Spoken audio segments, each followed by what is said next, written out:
Why are more people being diagnosed with cancer? At the end of last year, a surprising study made headlines. Pathologists analyzed a large number of autopsies. They discovered that many bodies, regardless of the cause of death, had small amounts of cancer cells. These cells were found through detailed pathological examination. Most people had no symptoms. The cells were so few in number that they could only be seen under a microscope.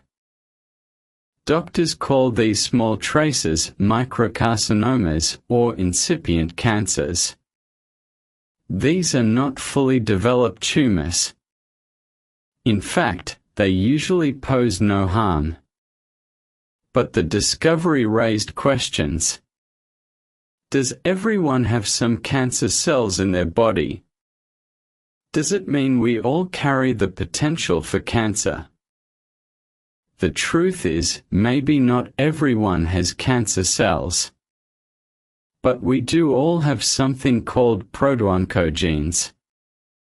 These are normal genes in every person. They help cells grow and divide.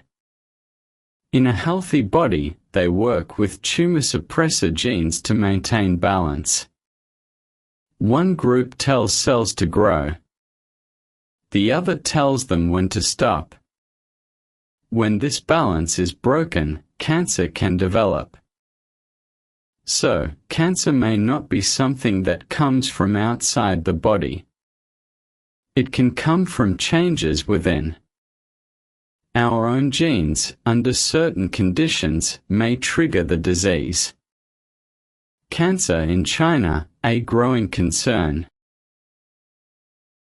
According to a 2022 report from China's National Cancer Center, the country recorded 4.82 million new cancer cases.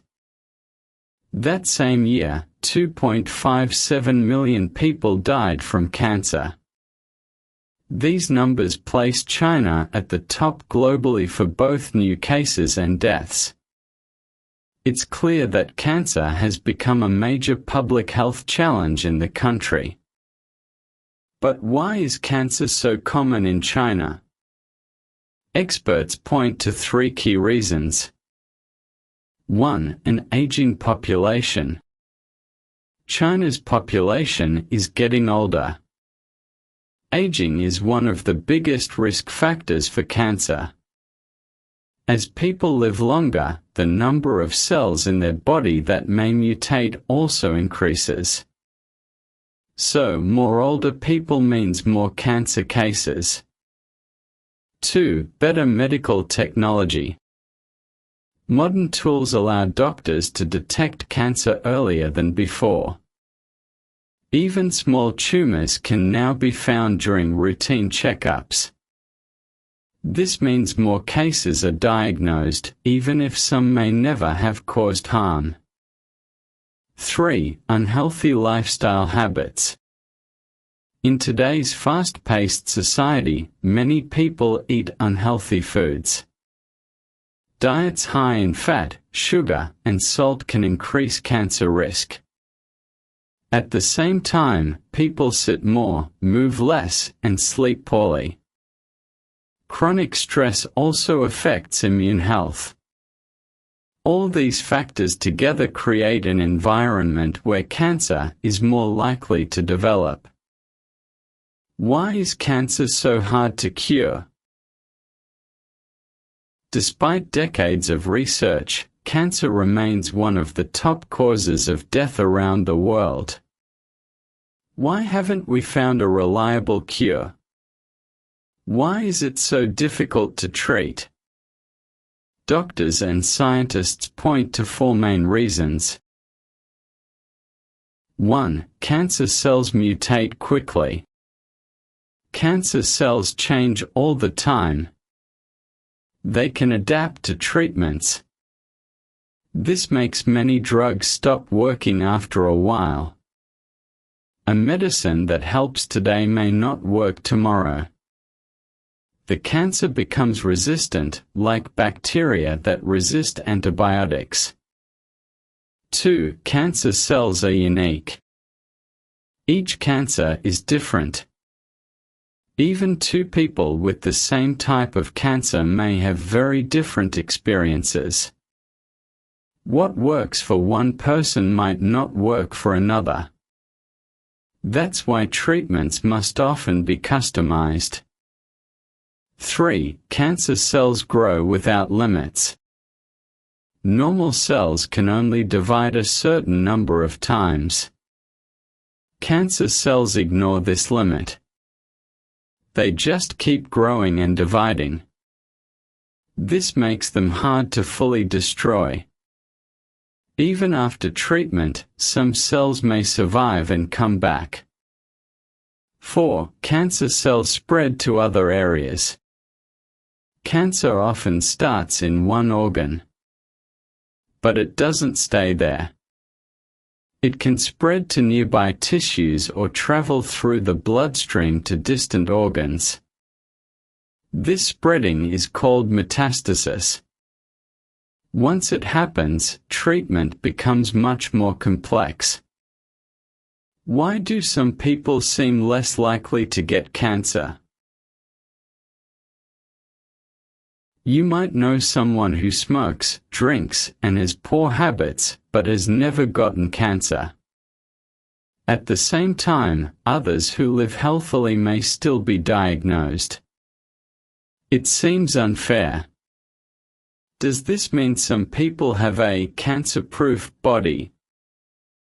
According to Dr. Pan Zhaohe, an oncologist at Zhongshan Hospital, there is no such thing as a cancer-immune body. However, some people may have stronger immune systems or genes that make them less likely to get cancer. But lifestyle still matters. Most people can reduce their cancer risk by adopting healthy habits. Here are 5 habits common among people who tend to avoid cancer. 1. They maintain good daily habits. They sleep well.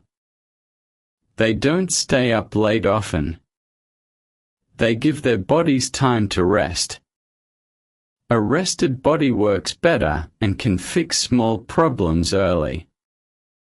2. They watch what they eat. Diet plays a big role in cancer risk. People who avoid processed meats, fried foods, and very hot drinks have a lower risk. They eat fresh fruits, vegetables, and whole grains instead. 3. They stay away from tobacco and alcohol. Both smoking and drinking increase cancer risk. Even small amounts of alcohol can be harmful. Second-hand smoke is dangerous, too. People who avoid these habits protect their lungs, liver, and more. 4. They exercise regularly. Moving the body helps in many ways. It keeps weight in check, improves immune function, and lowers inflammation. One large study in China showed that people who exercised the most had a 25% lower risk of lung cancer and a 26% lower risk of colorectal cancer. 5. They manage their emotions. Emotions affect physical health. Long-term anger, anxiety, or sadness can suppress the immune system. People who stay calm, talk about their feelings, and seek support tend to be healthier overall. They are less likely to develop stress-related diseases, including cancer. Cancer isn't just caused by outside factors. It can start from within the body, especially when the natural balance of cell growth is disrupted. While some cancer risk factors, like age or genes, can't be changed, many others can. A healthy lifestyle doesn't guarantee you'll never get cancer, but it significantly lowers your risk. And if cancer does occur, people who are healthy often respond better to treatment. In short, prevention matters. Every small change adds up. Whether it's better sleep, more movement, or a healthier plate of food, your choices today help shape your health tomorrow.